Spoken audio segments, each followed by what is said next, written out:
Welcome back. A lot of families will be spending the holidays together for the first time in 2 years, but even with the joyous reunions, holidays can bring more complexity and demands. Setting boundaries can help people stay true to their values and take better care of themselves and others.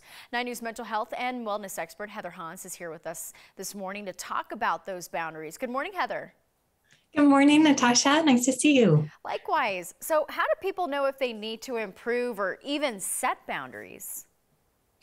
Yeah, boundary problems are the biggest issues that I've seen as a therapist. And some of the signs are physical illness, anger, exhaustion, feeling taken for granted, also dramatic relationships, financial depletion, even complaining a lot could be a sign.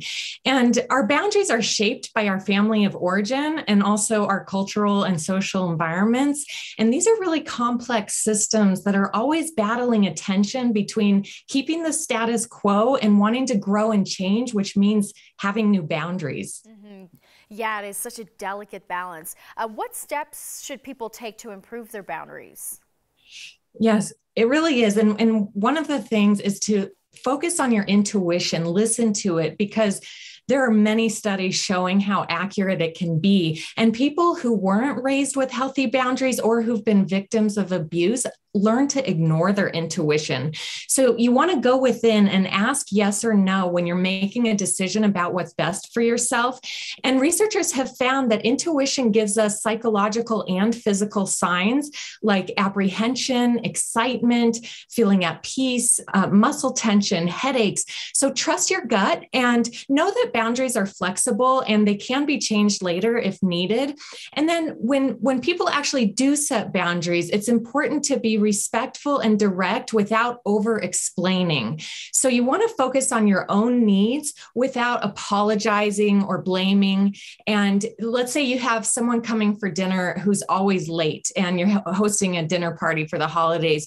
You could say something like, I'm serving dinner right at 6, so I need you to be here then. Otherwise, feel free to come after 7 for drinks. And remember that family members don't get a free pass to break boundaries.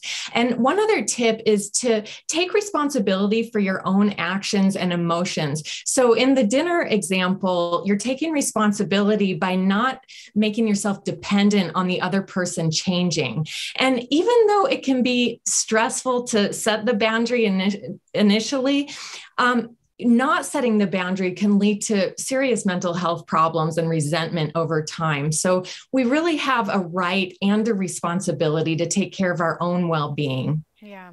I mean, can people go too far setting boundaries, and how would they know that?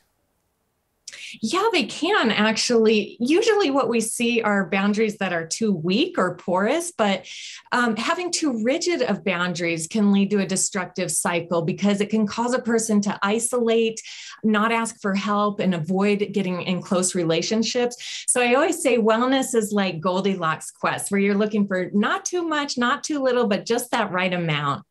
All right. Heather Hans, thank you so much. Thank you, Natasha. Have a great holiday. You too.